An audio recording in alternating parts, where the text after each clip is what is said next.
Live from the KHOU 11 studios, H-Town Rush starts right now. Good morning, everyone. This is a live picture from Washington, D.C. The world mourning the passing of President George H.W. Bush. He's lying in state in the Capitol Rotunda. His body arrived in Washington, D.C. last night. Well-wishers filled the rotunda to pay their respects to the man who led a lifetime of service. That included our leading lawmakers and President Trump, who paid his respects alongside the First Lady. Good morning. It is Tuesday, December 4th. I'm Lisa Hernandez. And I'm Rekha Muniraj, and Russ Lewis is live in Washington for us this morning. Good morning, Russ. Rekha, Lisa, good morning. Yes, you mentioned that procession to the Capitol. We happened to be on the street yesterday as it came through. It was eerie. It was solemn. We watched the Bush family and then the hearse come up Constitution Avenue very slowly. And I have to tell you, with people lining the street in the middle of rush hour, with all those streets around the Capitol blocked off by police, it was just completely silent as they slowly made their way up to the Capitol. It was really something to see. We'll talk more about what's happening here in D.C. Also, we'll talk to some Texans who are here to pay their respects to the former president. That's coming up here in a minute. But right now, let's send it back to Chita, get a look at our forecast back in Houston. Chita. Good morning. We are starting off pretty chilly this morning. Grab the jacket, grab the coat. 30s and 40s out the door. Tracking dry conditions with a lot of sunshine expected today. Now, this is a live look in Galveston from Hotel Galvez. This camera shot is showing all the trees. Notice how they're just blowing away. Winds sustained on the island right now around 20 miles per hour. Gusts today could be up to about 25. So a breezy start and a breezy afternoon. Winds combined with some cool air in place will actually even be feeling cooler than what the actual air temperature is showing. So 59 this afternoon. We'll be feeling more in the mid to upper 50s, but lots of sunshine, Doug. Okay, thank you, Chita. Take a live look at Houston TransStar this morning. Earlier crash on the West Park Tollway connecting to the Southwest Freeway has cleared out of the way, but there's still some delays stacking up there. And on the Southwest Freeway as you approach West Park, give yourself an extra 5 minutes on each of those roadways. Looking to the East Beltway, southbound over the Ship Channel, there was an earlier wreck. It also just cleared out of the way, but again, give yourself an extra 5 minutes if you're heading that way down toward 225 heading off of I-10, the East Freeway. I-10 and 225 themselves both moving nicely. Let's go back now live to Russ. All right, Doug, thank you very much. Just outside the U.S. Capitol, where we saw people coming in overnight. The Capitol open so people could pay their respects to former President George H.W. Bush. A few people overnight. We expect those crowds to pick up here later today. We can give you a live look right now inside the rotunda. You can see there the flag-draped casket with armed service members guarding that. Obviously, people can just drop by. They have about another 24 hours or so to do that if they would like to. Let's talk about here the next 3 days and what will happen both here in D.C. and back in Texas. The president's body will stay in the rotunda there until tomorrow morning. At about 9 o'clock or so Houston time, they will move the casket over to the National Cathedral. That's about 4 miles from the Capitol here. The state funeral will start at about 10 tomorrow morning. After that wraps up, then the president's body will be flown back to Houston for the local funeral. That will happen Thursday morning at St. Martin's Episcopal Church. That was the Bush's home church, and of course where they also held Barbara Bush's funeral just 7 months ago. And then the casket will board a train to College Station for burial later Thursday at the Bush Presidential Library. A lot of folks were lining up on a cold night here in D.C., wanting to be the first inside the Capitol after the Bush family and the other dignitaries had left last night. We found a lot of Texans in line as well, including an airman from Clear Lake. It turns out that George H.W. Bush was his first commander-in-chief. I mean, he did it all, right? And just continued to serve until he just no longer could. And I think that's pretty awesome, pretty special. And made Texas proud. Absolutely. Absolutely made Texas proud. For them, service didn't stop after the White House. It didn't stop after he was president. Not for him and not for Mrs. Bush. They gave back at every opportunity they could, not just at the rodeo, but with sports, with the Astros, with the Texans, with Mrs. Bush's reading programs. They did everything they could.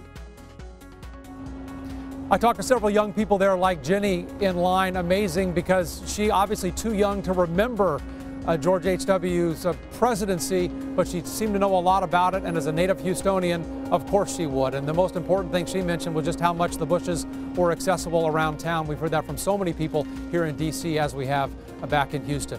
Sherman Chow is on campus at Texas A&M for us this morning. She's talking about the Bush legacy carried on by one Houston family. Sherman?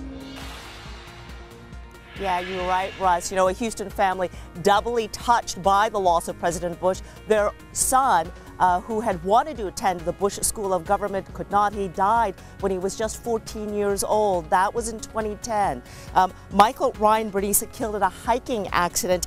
His interest in politics, admiration of Bush 41, had led his parents to endow a scholarship in his name. The parents met Mr. Bush when we interviewed the president about that scholarship and more. Mr. Bush followed up with a very gracious letter to the couple.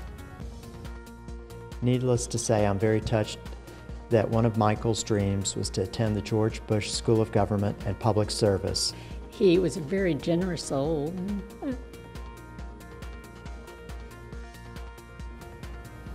The Bushes and Bernices sharing that other bond, the loss of a child. And during that official interview that day, I can remember President Bush saying how hard that was, the loss of a child. And it was only some 50 years later, he said, that he was finally coming to grips with that. Back to you. Sherman Chow, thank you very much. Back here at home, Houstonians gathered to celebrate the life of President Bush. Our Lauren Tellerico continues our Rush Block.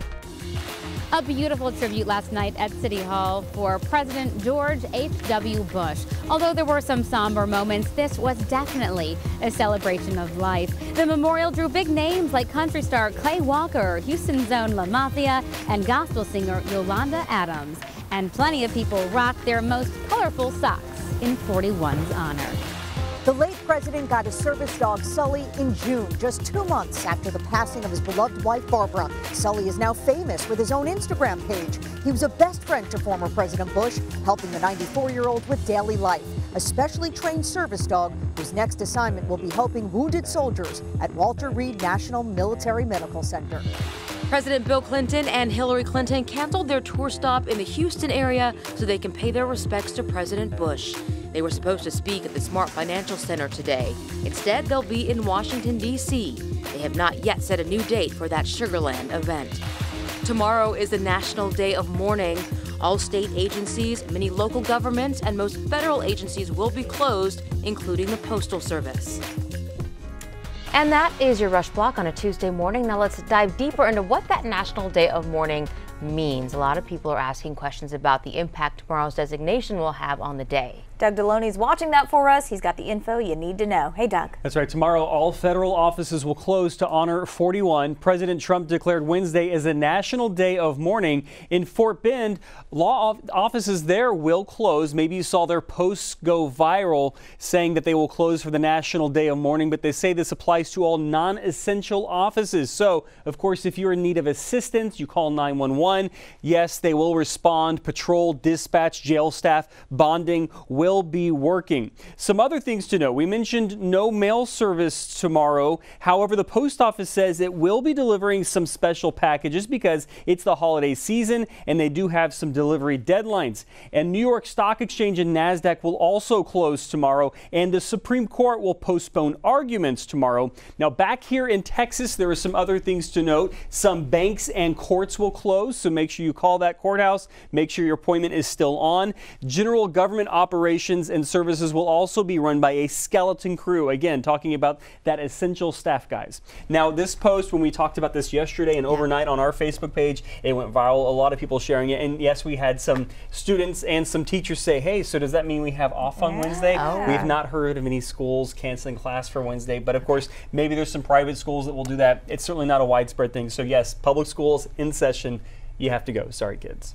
Call ahead for all other inquiries. All right. Exactly. Now here's Chita with the one thing you need to know. Okay, jacket, coat. Yeah, that's needed for today. It'll be needed for tomorrow as well. Now, when the big rain is expected to settle in, we will talk more about that coming up in about 7 minutes. Doug. Okay, thank you, Chita. Looking at one thing you need to know in your traffic this morning. Yes, there was a wreck earlier on the Southwest Freeway near the West Park Tollway, adding about 5 minutes to your drive time on the West Park Tollway. You can see here, though, 59, I-69 moving much nicer. It's going to take you about 28 minutes overall to get from Highway 6 on into downtown on I-69. Wake up. All right, in other news stories we are talking about, banning plastic may not do as much good for the planet. According to researchers at Heriot-Watt University in Scotland, replacing plastic with metal and glass could triple greenhouse gas emissions. That's because the amount of energy to produce them consumes more global energy. Now, while many turn to vaping as a safer alternative to smoking, could vaping cannabis oil actually be worse than smoking it? A Johns Hopkins behavioral pharmacology study found it to be more potent at every dosage. Researchers had 17 people smoke or vape 0 to 25 milligrams of THC over 6 sessions for 8.5 hours.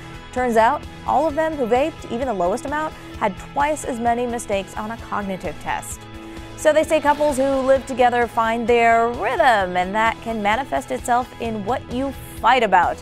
A new survey found that couples fight about household issues 7 times each month. Ultimately, those couples average about 72 spats each year over home improvement. No surprise that money was the #1 topic that they argue about, and a close second was furniture shopping, but more than half the participants say they hold their tongues to avoid the disagreement altogether. That's so funny. Money and then furniture shopping. It's not the kids, it's not, Sure. So you really need that matching ottoman, babe. Yes, Yes, you do. Yes, we do. Same fabric. Resounding yes. Custom order. 6:41. Doug's quiet. Doug's like, you know, smart. I started to say something. I was like, no, we're just going to move along. And that's what we said. They hold their tongue. By the ottoman. Internet outrage over a threat to remove the TV show Friends from Netflix. How fans reacted and what the streaming service, or how they're responding to that. One stuffed animal sure to make your child's wish list this Christmas. Why it will have parents singing a sorry tune.